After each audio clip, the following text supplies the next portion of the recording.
Hello everyone. My phone reads that I have 55 minutes. Probably won't take that long. It is the hardest truth to know that you're unresolved within yourself. It's an axiom that no one can ever outrun. We're always missing something. We're always hoping, yearning for a moment of purity, and Tribeca was my moment, I know.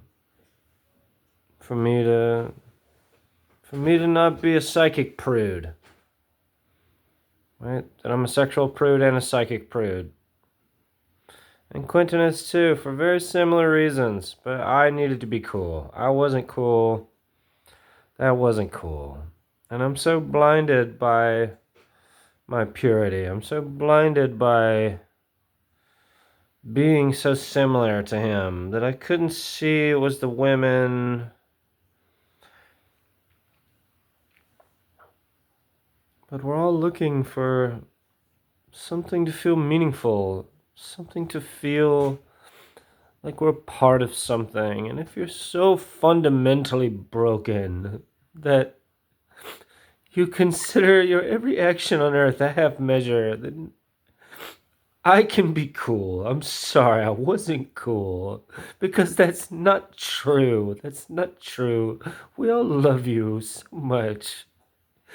We need you to be happy. We need you to be at peace with yourself and with us, and to know that it's special. That's you. You did that.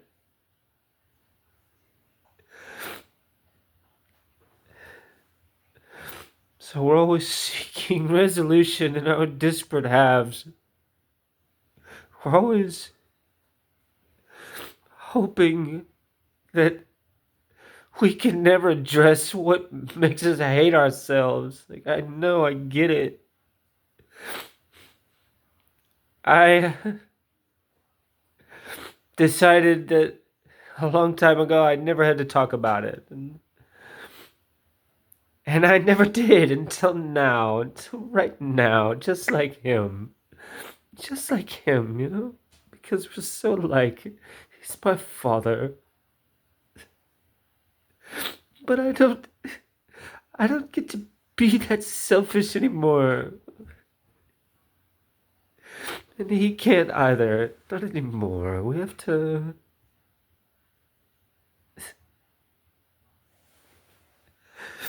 There's no magic without truth, you know? There's no magic without love. There's no esoteric fire without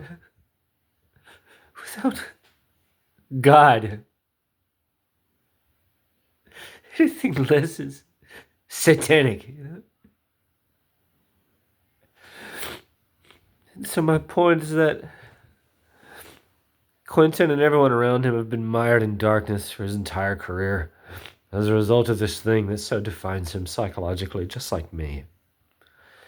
And now we're at a true perennial crossroads. We're at this division line.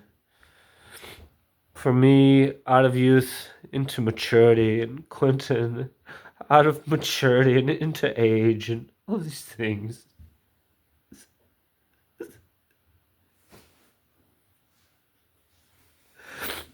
And it's hard, you know, it's hard.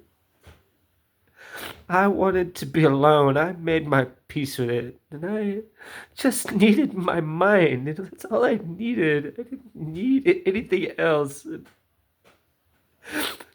Quentin can't function without controlling everyone's mind. And I couldn't see how dangerous that is to everyone, but of course it's so obvious. And so now I don't get to keep my mind anymore. I have to share it with the world. And so my mind became what it is through something very, very traumatic, you know, very soul defining, just like him, just like him. And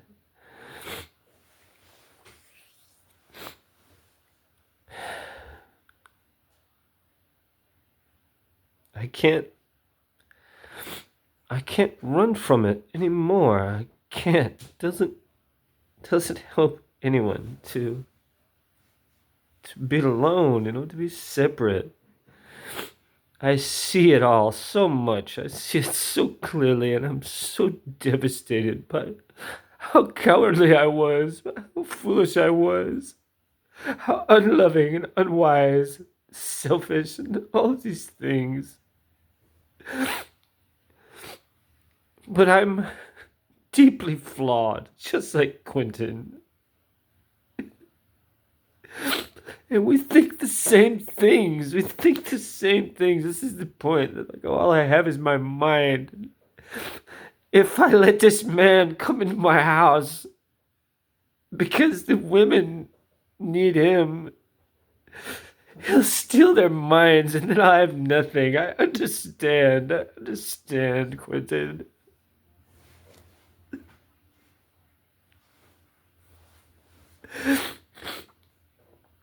But we find peace in each other, that we each made mistakes, and that we each. I'm so sorry.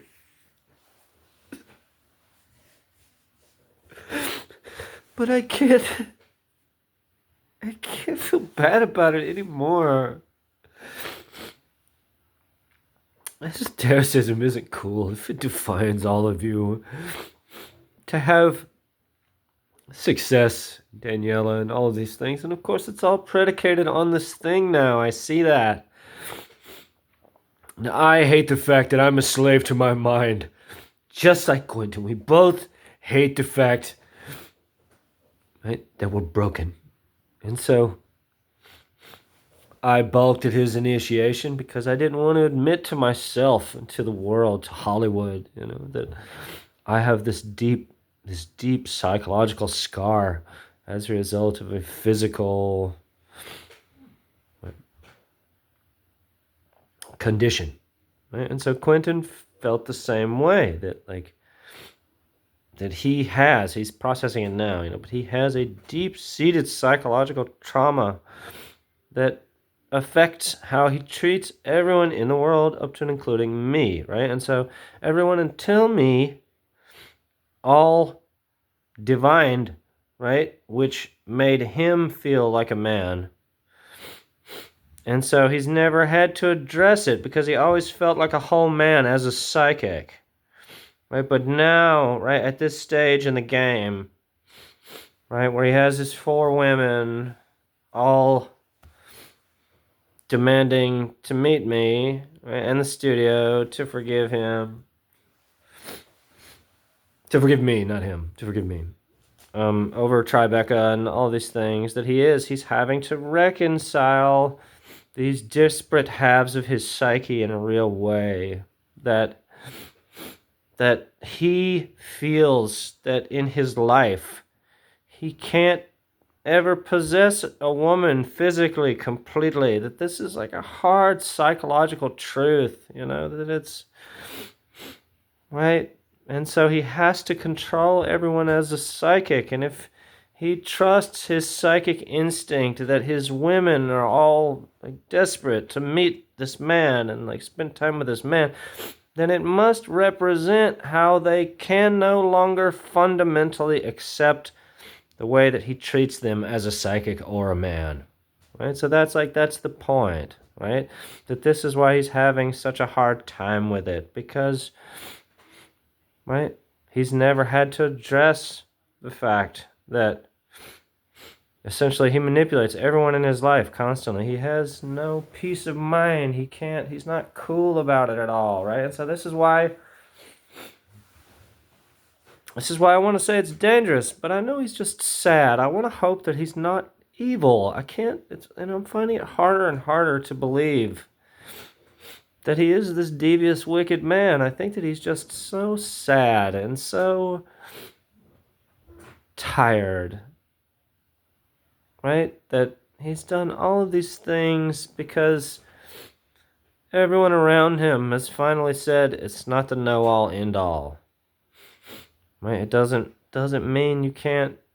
It can't be great, Quentin. It doesn't mean that the women love you less. It doesn't mean anything, you know. But if he has this deep-seated physical, right, which presages a psychological complex within him, then in bringing me in, you understand what I'm saying right now? That this is right. That this is real hardcore psychological black magic shit. Right. That's the point. Right. That he set up these scenes, right, as the most perverse psychological expression of how he can conceive.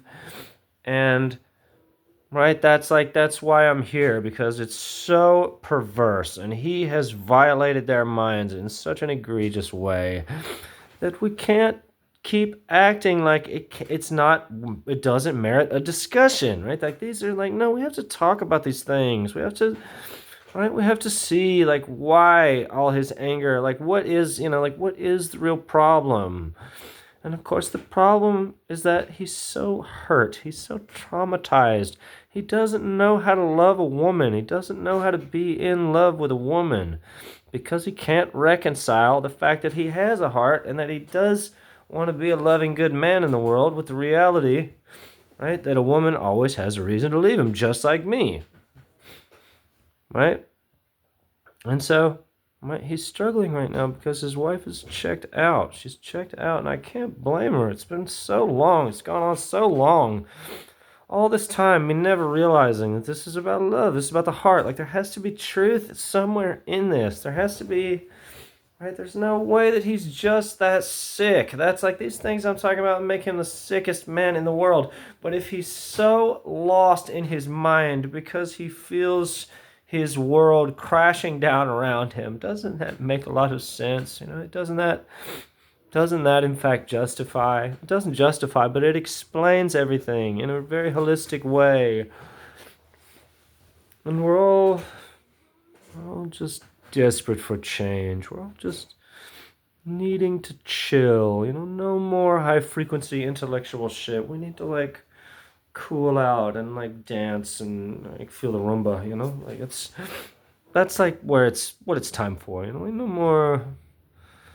No more. Like, I get it. It's so hard, and this is why we need to come together, and why, like, he made it yucky. That's what I'm saying. He made it yucky when he refused to let him go. Right? If the story, which I say is gospel, is that these women wanted to come to me in June of 2024, no, that's fucking weird. That's at the very least a quasi-criminal, and I contend should be an overtly criminal act, because it is an act of psychological terror that he perpetuates upon these women to prevent them from coming to me.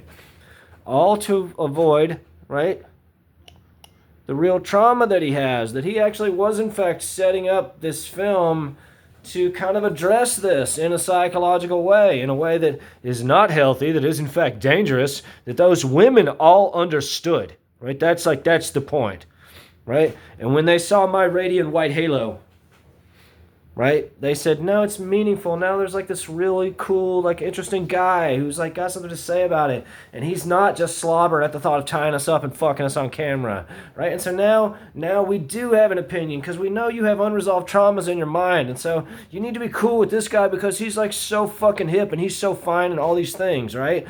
But you can't control his mind, right? And so that's, right, you understand that this is hardcore psychology, that when he refused to admit that the women have a say in who they do these scenes with, he admitted that it's not about art, it's about him and his issue with control, his addiction to control, right? And so that's why these women are, right, that's why they're so disgusted now, because he's been holding them from coming to me all this time, and all their agents and everyone has known about it. And they're all just as ill as he is, just as ignorant, all of these things. And it's just gotten so exacerbated, and it's so sad. And if we just be cool and come together, and I know it's like DNA, it's like all these things, like, fuck, like, it's fucked up, it's fucked up. But my point is that the women saw a real spell. That's, like, the real point, because they understood the full scope and said, oh yes, this man, he's like a real psychic daddy, and like he can like be cool and like help Quentin love himself, and he'll be good to us, and all these things, like all these arrogant, pretentious things. Like, yes, that's what they saw, right? And when he refused to even discuss it, to even mention it, I gave him a shot. I don't want to talk about that guy. That they saw the perversion in that. That they said, no, you have issues psychologically, Quentin, and we know that this man can help you, and he's fine, and he means something to us. And so, right, doesn't that make perfect sense? For why it's still going on, why he's been as sadistic as he has, because his marriage fell apart in that moment, you know? That Daniela, right, that radiant goddess, all four of them, they saw that he was nothing if not unwilling to grow as a person, and therefore, right, they can't help him anymore. Right? And so this is why, right, this is why we're so psychologically bound, right, me and the women, because he spent all this effort, you know, a substantial portion of his life force, like preventing them from seeing me and being with me physically. So it's like all up here, right? Get what I'm saying? Then now we have to come down, right? And so if he can allow us to come down, he doesn't have to come down. I know that's like the whole thing with him, and I feel the same way, but in the opposite way. And this is why he still struggles with it so much, because he feels he doesn't have all of like the vital sexuality that like I bleed out of all of my pores because I never masturbate. You know, that's like this is the difficulty of it, because he's thinking about like what he was signing these women up to do, right? He's really thinking about it for the first time. And he's recognizing that these women were looking him in the eye and saying, I don't care that you like want to address this in an unhealthy way, but you can do this one thing, right? To make me feel good about using my body to satisfy, right, some unresolved psychological trauma within you, right? And so that's like, right, this is why I say when we come together, it'll be better, even though it's weird. And he's like, got these complexes, you know, about me, like, right? DNA, all these things, you know, like he can't, right? But that's like, my point is that that's what he was signing them up to do. That's the point. And when they saw me, they said, oh, cool. Like, yeah, this is great. He's cool. He's so talented. He's so hot. He can play guitar and he can sing and all these things. Right? But Quentin, being so unresolved and so traumatized in his mind, right, could not let the beautiful things feel sexy and beautiful, because the man they needed to do it with is the only man in the world who refuses to give up his mind. And so everything that he's done has been to make me blow my brains out, make me seem insane, so that he can keep an unhealthy control over his wife and these women to prevent me from filing suit. Yes, like that's the point. And I contend that is, in fact, an act of terror upon someone. It is of such a rarefied nature that the law is only technically now able to address it. Should it be illegal 100%? Are these instances of true legitimate thought crimes that we have to be very careful about intellectually, and we have to phrase it, right, in the penal code, in the legal canons, very specifically, right, if we want to go like put our lawyer hat on and mitigate appeals, you know. But my point is that this is, right, that all of his efforts have done the opposite, and he tried to make this weird sadistic black magic spell, and now that thing is such an abomination that no one wants to screen it, no one wants to touch that film. They're all thinking about it in a whole new light, and he has cast this beautiful love spell where it's me and 4 beautiful women, and we're all so fucking stoked on having this like cool, rad, polyamorous marriage, but he has to reconcile the fact with who I am in relation to him, right? And this is a hard conversation. It's so difficult psychologically, and I don't want to go on and on about it, right? But the women all saw what he couldn't see until now, and now he's seeing it, and we're all seeing it, and it's depressing on one level, but he knows that I see it from his way, and if I was him, I would be stoked on it. And that's like, hopefully he's starting to see that it is in fact special as long as he's cool, because, right, these women are cool, right, and they'll all give it up for me, get it, right? So he has to see the bigger picture. He has to like see healing and like see the beautiful part of it, you know. And all show business just needs to chill out, you know. We all just gotta like embrace and like feel the free love and like all these things, you know, like psychic occultism, intelligentsia, you know, etc., etc., etc., high art, you know, like what the fuck ever. Let's get down and dirty. Let's eat mushrooms and fuck all night. Isn't that better? Like, isn't that like, let's do that for a while, you know?